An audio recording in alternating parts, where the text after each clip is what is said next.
بسم اللہ الرحمن الرحیم۔ شروع خدا کا نام لے کر جو بڑا مہربان نہایت رحم والا ہے۔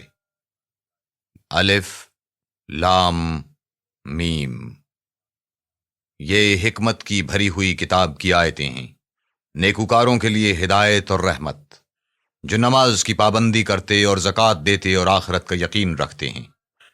یہی اپنے پروردگار کی طرف سے ہدایت پر ہیں اور یہی نجات پانے والے ہیں۔ اور لوگوں میں بعض ایسا ہے جو بےہودہ حکایتیں خریدتا ہے تاکہ لوگوں کو بے سمجھے خدا کے رستے سے گمراہ کرے اور اس سے استہزاء کرے۔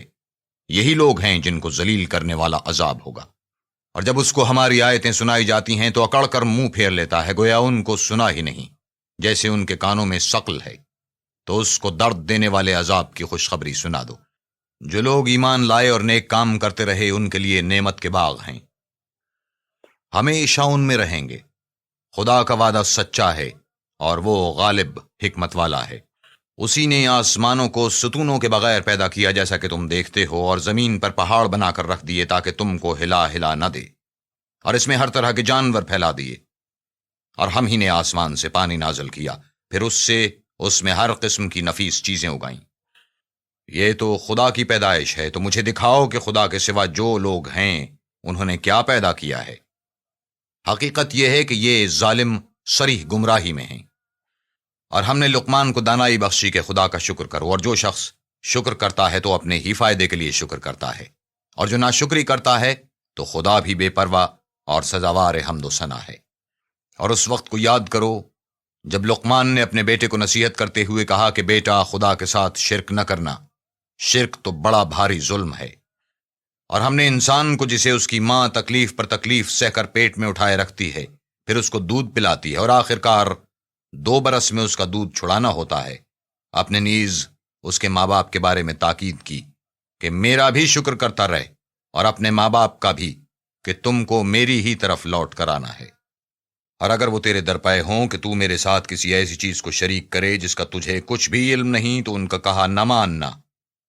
ہاں، دنیا کے کاموں میں ان کا اچھی طرح ساتھ دینا، اور جو شخص میری طرف رجوع لائے اس کے رستے پر چلنا، پھر تم کو میری ہی طرف لوٹ کر آنا ہے۔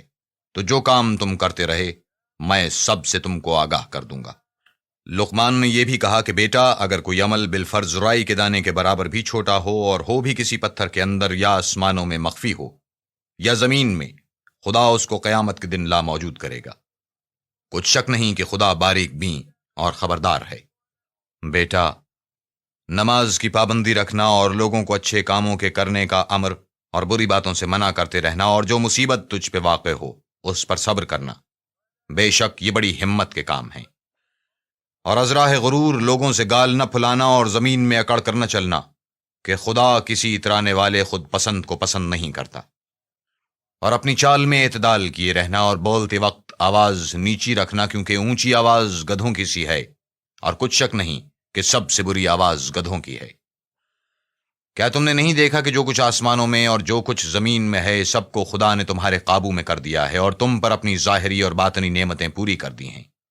اور بعض لوگ ایسے ہیں کہ خدا کے بارے میں جھگڑتے ہیں، نہ علم رکھتے ہیں اور نہ ہدایت اور نہ کتاب روشن۔ اور جب ان سے کہا جاتا ہے کہ جو کتاب خدا نے نازل فرمائی ہے اس کی پیروی کرو، تو کہتے ہیں کہ ہم تو اسی کی پیروی کریں گے جس پر اپنے باپ دادا کو پایا۔ بھلا اگرچہ شیطان ان کو دوزخ کے عذاب کی طرف بلاتا ہو تب بھی۔ اور جو شخص اپنے تئیں خدا کا فرما بردار کر دے اور نیکوکار بھی ہو، تو اس نے مضبوط دستاویز ہاتھ میں لے لی، اور سب کاموں کا انجام خدا ہی کی طرف ہے۔ اور جو کفر کرے تو اس کا کفر تمہیں غمناک نہ کر دے۔ ان کو ہماری ہی طرف لوٹ کر آنا ہے، پھر جو کام وہ کیا کرتے تھے ہم ان کو جتا دیں گے۔ بے شک خدا دلوں کی باتوں سے واقف ہے۔ ہم ان کو تھوڑا سا فائدہ پہنچائیں گے، پھر عذاب شدید کی طرف مجبور کر کے لے جائیں گے۔ اور اگر تم ان سے پوچھو کہ آسمانوں اور زمین کو کس نے پیدا کیا، تو بول اٹھیں گے کہ خدا نے۔ کہہ دو کہ خدا کا شکر ہے، لیکن ان میں اکثر سمجھ نہیں رکھتے۔ جو کچھ آسمانوں اور زمین میں ہے سب خدا ہی کا ہے۔ بے شک خدا بے پرواہ اور سزاوار حمد و ثنا ہے۔ اور اگر یوں ہو کہ زمین میں جتنے درخت ہیں سب کے سب قلم ہوں، اور سمندر کا تمام پانی سیاہی ہو، اور اس کے بعد 7 سمندر اور سیاہی ہو جائیں، تو خدا کی باتیں یعنی اس کی صفتیں ختم نہ ہوں۔ بے شک خدا غالب حکمت والا ہے۔ خدا کو تمہارا پیدا کرنا اور جلا اٹھنا ایک شخص کے پیدا کرنے اور جلا اٹھنے کی طرح ہے۔ بے شک خدا سننے والا، دیکھنے والا ہے۔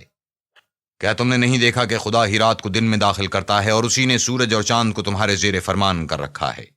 ہر ایک ایک وقت مقرر تک چل رہا ہے، اور یہ کہ خدا تمہارے سب اعمال سے خبردار ہے۔ یہ اس لیے کہ خدا کی ذات برحق ہے، اور جن کو یہ لوگ خدا کے سوا پکارتے ہیں وہ لغو ہیں، اور یہ کہ خدا ہی عالی رتبہ اور گرامی قدر ہے۔ کیا تم نے نہیں دیکھا کہ خدا ہی کی مہربانی سے کشتیاں دریا میں چلتی ہیں تاکہ وہ تم کو اپنی کچھ نشانیاں دکھائے؟ بے شک اس میں ہر صبر کرنے والے اور شکر کرنے والے کے لیے نشانیاں ہیں۔ اور جب ان پر دریا کی لہریں سائبانوں کی طرح چھا جاتی ہیں تو خدا کو پکارنے اور خالص اس کی عبادت کرنے لگتے ہیں۔ پھر جب وہ ان کو نجات دے کر خشکی پر پہنچا دیتا ہے تو بعض ہی انصاف پر قائم رہتے ہیں، اور ہماری نشانیوں سے وہی انکار کرتے ہیں جو عہد شکن اور ناشکرے ہیں۔ لوگو، اپنے پروردگار سے ڈرو اور اس دن کا خوف کرو کہ نہ تو باپ اپنے بیٹے کے کچھ کام آئے اور نہ بیٹا باپ کے کچھ کام آ سکے۔ بے شک خدا کا وعدہ سچا ہے، بس دنیا کی زندگی تم کو دھوکے میں نہ ڈال دے، اور نہ فریب دینے والا شیطان تمہیں خدا کے بارے میں کسی طرح کا فریب دے۔ خدا ہی کو قیامت کا علم ہے، اور وہی مہ برساتا ہے، اور وہی حاملہ کے پیٹ کی چیزوں کو جانتا ہے کہ نر ہے یا مادہ، اور کوئی شخص نہیں جانتا کہ وہ کل کام کیا کرے گا، اور کوئی متنفس نہیں جانتا کہ کس سرزمین میں اس کو موت آئے گی۔ بے شک خدا ہی جاننے والا اور خبردار ہے۔